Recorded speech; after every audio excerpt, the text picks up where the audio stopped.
조기 대선을 향한 레이스가 속도를 내고 있는 가운데 주자들은 공휴일인 오늘도 쉼없이 현장 행보를 이어가고 있습니다.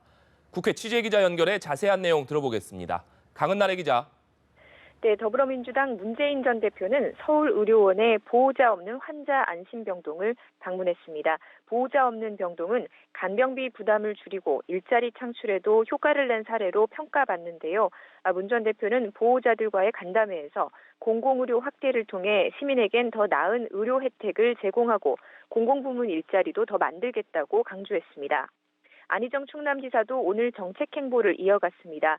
주부들과 오찬 간담회 겸 증문즉답 행사를 열고 보육 정책에 대한 의견을 나눴습니다.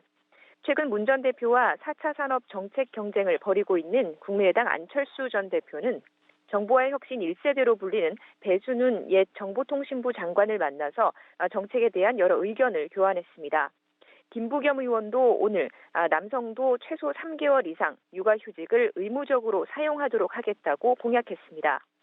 바른정당 유승민 의원은 신림동 고시촌과 노량진 고시학원이 실리콘밸리와 같은 창업의 요람이 되는 시대를 열겠다면서 청년 창업 지원 정책을 발표했습니다. 대출에 연대 보증이 필요 없도록 하고 경영 실패의 원인이 불법이나 비리가 아닌 정상적인 경영 활동에서 비롯됐을 경우에 신용 회복을 지원하겠다고 공약했습니다. 남경필 경기지사는 앞서 유승민 의원이 제안했던 보수 단일화 후보에 대해서 새누리당까지 연정의 파트너로 보고 후보 단일화의 파트너로 보는 것은 과거로의 획이고 용납이 안 된다면서 비판적 입장을 밝혔습니다. 한편 야권 주자들 사이에서는 안희정 충남지사의 대연정 제안을 둘러싸고 논란이 이어지고 있는데요. 이재명 성남시장은 고 노무현 전 대통령 묘역 3배에 앞서서 국회에서 기자회견을 열고 대연정은 역사와 촛불에 대한 명백한 배신이라고 비판하며 안 지사에게 발언 철회와 대국민 사과를 공개적으로 요구했습니다. 안철수 전 대표도 선거 전에 섣불리 연정에 대한 얘기가 나오는 게 우려스럽다면서 각을 세웠습니다.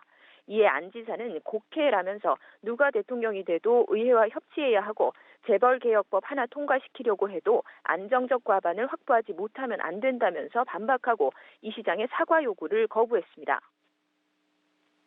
대선 모드에 돌입한 각 당의 상황도 분주할 것 같은데 어떻습니까? 네, 새누리당 비상대책위원회는 새 당명에 보수를 명시하고 로고도 태극기를 연상케 하는 쪽으로 가닥을 잡은 것으로 알려졌습니다. 조기 대선 가능성이 커진 상황에서 전통적 보수 지지층을 겨냥한 것으로 보이는데요. 이를 두고 국민의당이 새누리당은 개명이 아니라 해체와 소멸의 길로 가야 마땅하다면서 죽은 시신에 화장을 한다고 다시 살아날 리가 없다 이렇게 비판해서 양당 간의 설전이 오가기도 했습니다. 민주당은 당내 선관위 구성이 완료되면 2월 중순 정도에 주자들 간의 토론회를 열고 경선 흥행몰이에 나설 예정입니다. 국민의당도 오늘 대선기획단에 닻을 올렸습니다. 손학규 국민주권개혁회의 의장, 정운찬 전 국무총리와의 연대에 대비해서 이들의 의견을 최대한 반영해 탄핵안 인용 전에 경선 룰을 마련하기로 했습니다. 바른정당은 당내 두 대권주자 유승민 의원과 남경필 경기지사의 지지율 반등을 위한 필승의 전략을 고심하고 있습니다. 지금까지 국회에서 전해드렸습니다.